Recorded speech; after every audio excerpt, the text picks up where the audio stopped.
Ben, pour nous, c'est quelque chose d'extrêmement important. L'Afrique aujourd'hui, c'est 1,5 milliard d'habitants à peu près. L'Afrique, c'est autour de 20% de la population mondiale. L'Afrique pèse d'une certaine façon et notre ambition à nous, c'est de faire en sorte que l'Afrique puisse également peser au niveau économique. Donc, nous avons besoin d'échanger, comme c'est le cas aujourd'hui avec des hommes d'affaires, avec des milieux d'affaires des pays européens qui sont à la fois fournisseurs et consommateurs de nos produits. Donc, nous sommes venus pour faire connaître le potentiel de notre pays, la Côte d'Ivoire. D'abord, le potentiel de l'Afrique, qui est, comme je l'ai dit, un continent peuplé, mais également un continent jeune et dynamique. Dans mon pays à moi, 75% de la population a moins de 35%. C'est une population jeune, c'est une population dynamique, c'est une population créative, c'est une population qui, dans le même temps, améliore chaque année son pouvoir d'achat. Nous avons une classe moyenne qui s'améliore tous les ans. Et on peut voir également que, globalement, le continent améliore la gouvernance dans pratiquement tous les pays. Donc, dans tous les pays, tous les standards mondiaux en matière de gouvernance qui sont également pris en compte. Donc, cela facilite le regard qu'un investisseur étranger peut avoir sur nos pays. Donc, un investisseur se retrouve beaucoup plus facilement parce que nous travaillons comme on travaillerait dans un pays européen. Et nous sommes ici en Espagne tout simplement parce que nous pensons là aussi qu'il y a un déficit de connaissances. Nous ne nous connaissons pas suffisamment bien.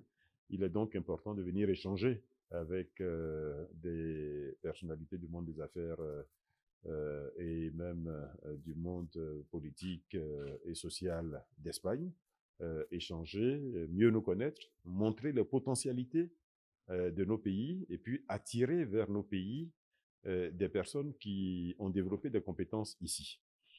En particulier dans les secteurs dont j'ai la direction dans mon pays, c'est-à-dire le secteur de l'immobilier, de la construction, du logement, de l'urbanisme. Je sais que l'Espagne a une grande expérience, l'Espagne a de grandes compétences. L'Espagne produit beaucoup de logements de qualité, produit également des matériaux de construction. Et nous sommes en Côte d'Ivoire dans un pays qui est en transition urbaine, dans un pays où il y a de plus en plus d'urbains. Nous sommes aujourd'hui à 52% de population urbaine, mais c'est un taux qui, depuis l'indépendance, n'a pas arrêté de croître. Donc c'est un taux qui va continuer à croître au cours des prochaines années. Nous avons indiqué tout à l'heure que nous avions un besoin aujourd'hui de logement de l'ordre de 600 000 unités que nous souhaitons résorber en une dizaine d'années. Donc, cela nous impose un rythme de construction d'une cinquantaine de milliers de logements par an. Donc, 50 000 logements par an, il faut les construire. 50 000 logements par an, il y a tous les matériaux derrière pour les produire, des fenêtres, des portes, du carrelage, des plafonds, de la robinetterie, de l'électricité, etc. Donc, c'est un potentiel extrêmement important sur au moins 15-20 ans.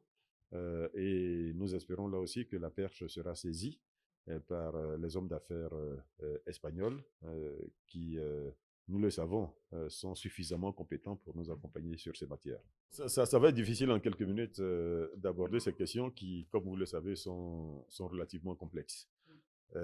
L'Afrique, vous l'avez dit aussi, est très diversifiée. Et donc, il y a 55 pays. Ce qui se passe dans un pays n'est pas forcément ce qui se passe dans d'autres pays. Ce que je peux dire, c'est que côté spiritualité, nous sommes comme tous les pays du monde.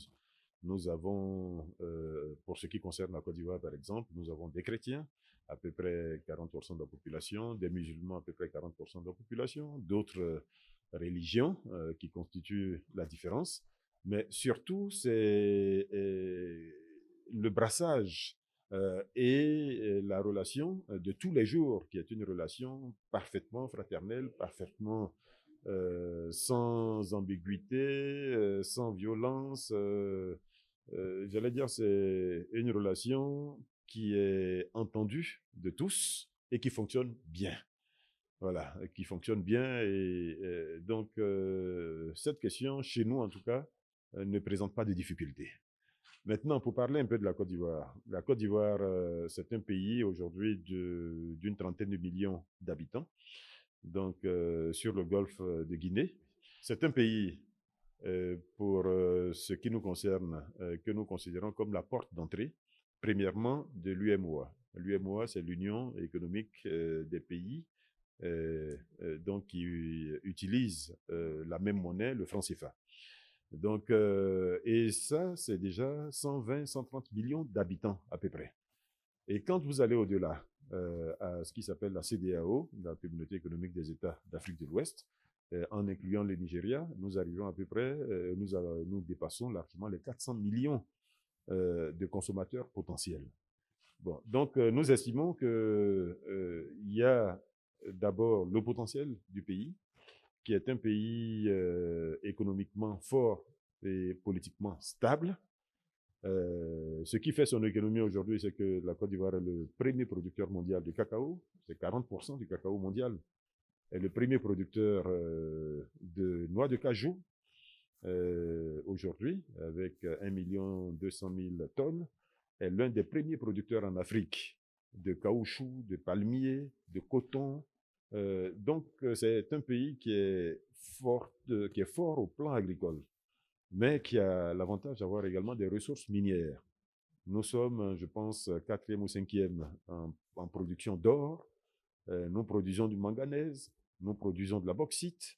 Nous avons également des réserves de fer, etc. Donc, vous voyez, c'est un pays avec beaucoup de potentiel, en guillemets, naturel, mais c'est également un pays avec beaucoup de potentiel humain. C'est un pays où, comme je l'ai indiqué tout à l'heure, nous avons une jeunesse forte, dynamique, bien formée, de mieux en mieux formée. Nous avons fait de gros efforts au niveau stabilité politique et au niveau gouvernance. Donc, nous avons un pays qui aujourd'hui répond aux standards mondiaux en matière de gouvernance économique et en matière de gouvernance politique. Donc, nous estimons que c'est vraiment un cadre qui est attractif pour l'investissement. Et nous appelons les hommes d'affaires espagnols à nous rejoindre dans ce qui est le futur du monde.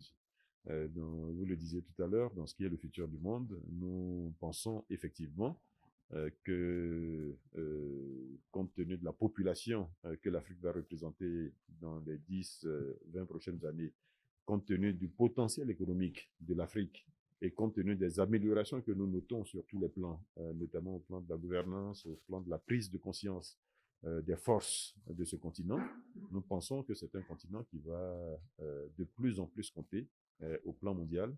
Et nous invitons donc les hommes d'affaires à venir prendre leur place dans ce qui est le futur du monde.